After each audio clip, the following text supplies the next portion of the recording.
저는 빛골로인 건강타운의 본부장입니다. 이름은 김용덕입니다. 반갑습니다.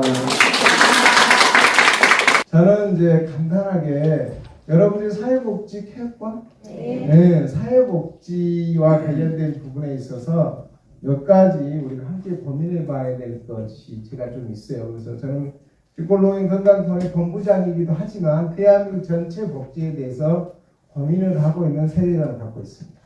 그런 세계관을 통해서 어찌됐든 우리가 함께하는 동료이고 또 함께 이 사회를 이끌어갈 주역이다 이렇게 생각을 하면 울산이든 광주든 대구든 부산이든 우리는 다 하나다. 어디에서? 복지에서 하나다. 이런 생각이 들어요. 그래서 이 사회복지에 대한 세계관을 어떻게 잡을 것인지 저는 그런 고민을 우리 복지사들이 해야 된다. 그런 생각을 갖습니다. 세계관이라는 게 세상을 보는 눈이잖아요. 세상을 보는 관점이에요. 그래서 복지에 대한 세상의 관점을 우리는 어떻게 가질 것인가. 울산 사회복지사가 다르고 광주 사회복지사가 다르면 안 되겠잖아요. 관점은 기준이 되는 거거든요. 그래? 사회복지에 대한 관점을 어떻게 가질 것인지 저는 이런 부분에 대한 우리가 고민을 해봐야 된다고 생각합니다. 관점이라는 게 크게 세 가지예요. 하나는 시선을 어디에 둘 것인지. 그러니까 노인의 시선을 둘 것인지, 청소년의 시선을 둘 것인지, 사회적 약자층의 시선을 둘 것인지에 대한 그 시선이 굉장히 중요하거든요.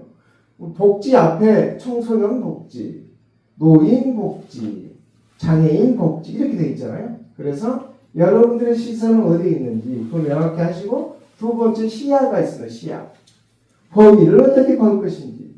그러면 노인 복지의 시야는 과연 60세부터 죽을 때까지 아니면 65세부터 죽을 때까지 이런 범위 아니면 노인 복지를 할 때 노인 당사자에 대한 문제만 고민할 것인지 아니면 노인과 함께 이루어지는 주변 즉 이해관계자와 주변까지 같이 생각해 볼 것인지 노인이 단순히 노인 당사자의 문제인가 아니죠.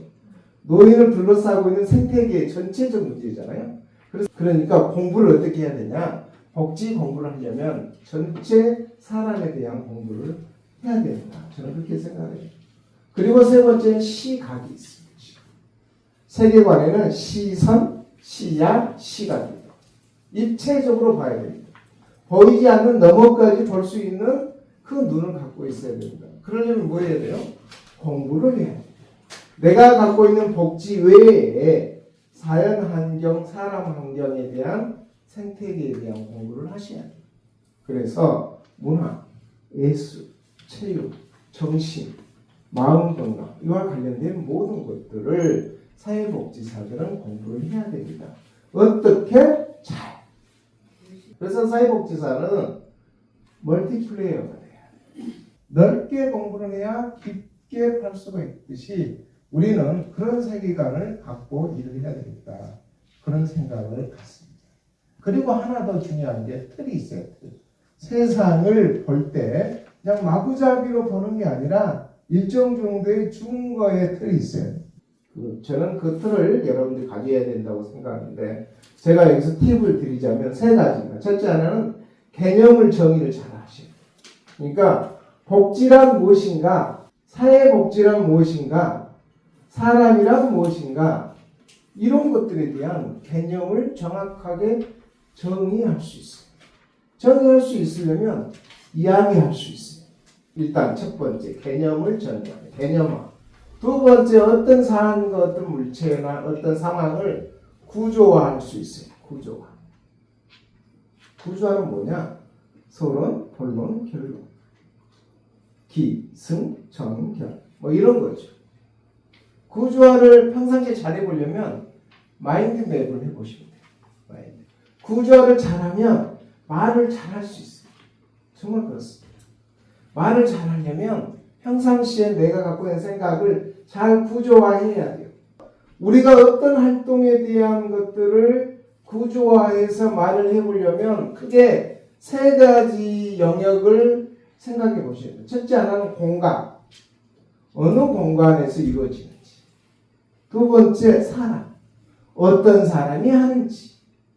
세 번째 내용. 무엇으로 하고 있는지. 공간, 어느 공간에서 어떤 사람이 무슨 내용을 하고 있는가, 이 세 개의 범주에 들어가지 않는 계획이나 정의하는 것은 없습니다. 늘 생각을 할 때 그냥 막 생각하지 말고 어느 공간에서 어떤 사람이 어떤 내용을 하는 것인지에 대한 구조화를 하셔야 돼요. 이 과정을 여러분들이 공부하고 학습하셔야 정말로 멋진 사회복지사가 될 수 있고, 사회복지사가 그냥 복지만 하는 사람이 아니라 사람에 대한 애정과 사람에 대한 삶의 질을 고민하는 활동가로서의 역할을 할 수 있다고 생각합니다. 사람은 질문을 받으면 대답을 잘 하려고 해요. 그래서 지금의 시대는 잘 질문하는 것이 지혜의 핵심입니다. 문제를 해결하는 것보다 더 중요한 것은 질문을 잘하는 것입니다. 챗GPT는 질문을 잘하면 답을 아주 멋지게 내줘요. 질문 안에 답이 있을 수 있습니다. 그 질문을 잘하려면 개념화, 구조화를 하셔야 돼요.